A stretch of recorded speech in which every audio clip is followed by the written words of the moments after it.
right, let's go with this option here. Question of the day is going to be a hard question on attack indicators.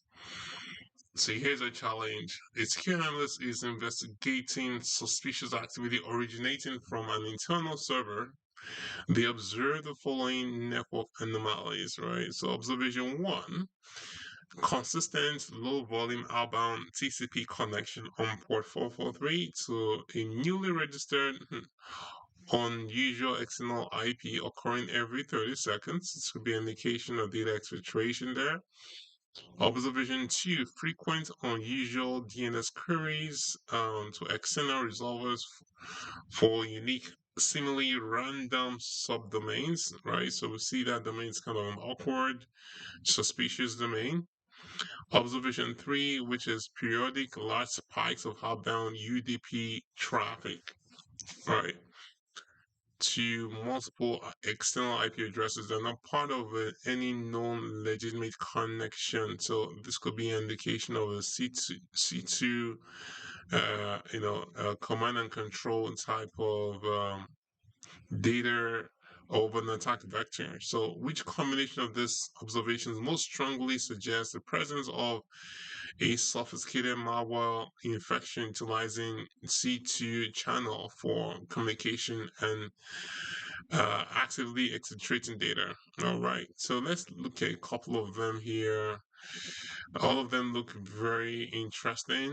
Uh, so as far as C2 channel uh, attack vector or exfiltration using a C2 channel, I'm leaning more towards um, actual three because of the UDP traffic.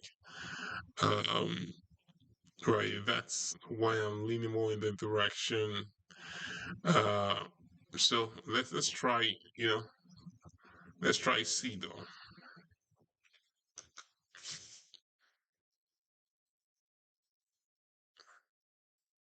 Oh, looks like we bumped this one. All right. What did we do wrong here? So, tricky one, you've identified a very strong piece of puzzle. Observation three is indeed a huge red flag for data exfiltration. However, for the most strongest suggestion of sophisticated malware utilizing C2 channel and actively exfiltrating data, the best answer is actually D. So I think it's all of the above. Let's break down using our detective analogy. Imagine you're investigating a mysterious break-in. Observation one, outbound TCP on 443. This is like finding a tiny, very regular radio signals being sent from the lab on a common frequency. It's subtle, blends in, and happens consistently. This is a classic signature of command C2 beacon, the malware calling them to see if there are any instructions like a spy sending a regular all clear signals or awaiting others, right? Okay, you get that.